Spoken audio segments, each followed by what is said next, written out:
Hey guys, just wanted to reach out to everybody. I'm going to start doing a short thing every week about game mastering and some tips that we can do to improve game mastering. There's a lot of different things we can do. We can always be getting better. There's very few people that are considered like a veteran or a pro here, and I'm going to give them the benefit of saying their names. You know, if you want to learn how to game master well, you need to talk to Will. You need to talk to Sam. You need to talk to even myself. I've been here a long time. Okay, Jenna and Travis are experienced. So, but those people can really help you, and you should pick up a lot from what Will and Sam do because they've been here longer than anybody, and they really understand how to game master. So, what I'm going to start doing is, like I said, every week I'm going to come on. I'll do something short, and we'll talk about one or two points that we need to improve on with our game mastering. So I've been observing a lot of game mastering in the past couple weeks, maybe a month or so. And the biggest theme that I see that's reoccurring that we need to work on is how much we talk on the microphone. Okay, sometimes I would sit there and I'll tally mark how many times you talk in the microphone. Okay, and then all you have to do is divide that by 60, which is how many minutes are in the game, and that tells you how many times you talk per minute. All right, most people were really close to one time a minute. And if you think about that, that's 60 times that you're saying something to them. That's a lot of talking, okay? That is not our place as the game master, all right? Our place as the game master is to be there when they need it as a crutch, okay? We're not playing the game with them, all right? We're not there to act or be an actor during the game or be silly, okay? All right, we're there to make sure they have fun and give them good clues when they ask for it. Okay, so see how much you can cut down in your game with talking in the microphone. Okay, a good game master can get a group to the last 3 steps or break out of the game in about 4 or 5 times of talking on the microphone. All right, that's not easy to do. Okay, but like that's what I'm saying. Even if you think it can't be done, it can be done because we have people here that do it. Okay.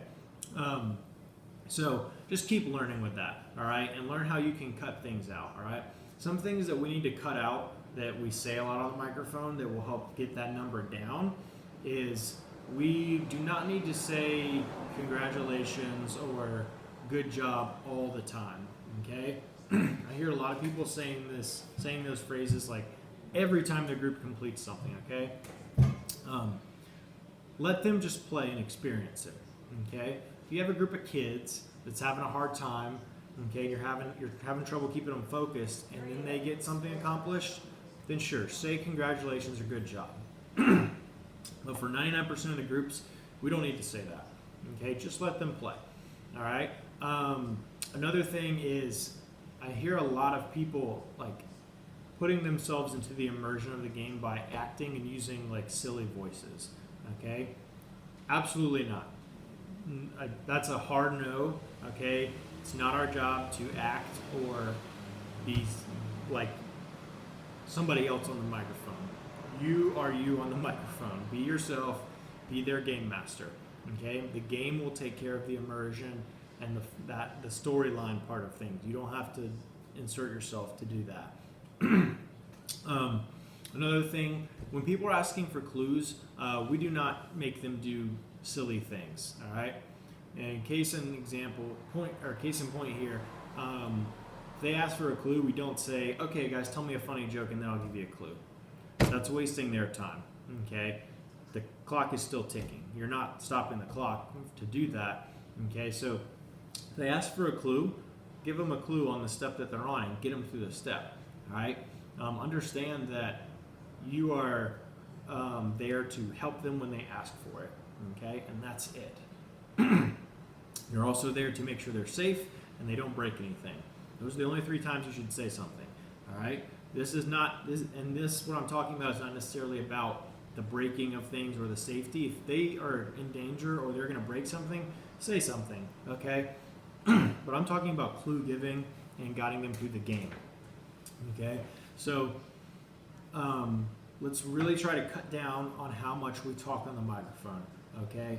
There is no magic number that I'm going to say, you need to only talk this many times during a game. It's not really like that. It's just you have to get a feel for it and get a feel for what the group wants. Groups nowadays are experienced and they've played escape rooms and they know what they are. They don't want you talking on the microphone every time something happens. Okay? You have to let them fail. Okay? You have to just be their game master and not be silly. All right? Let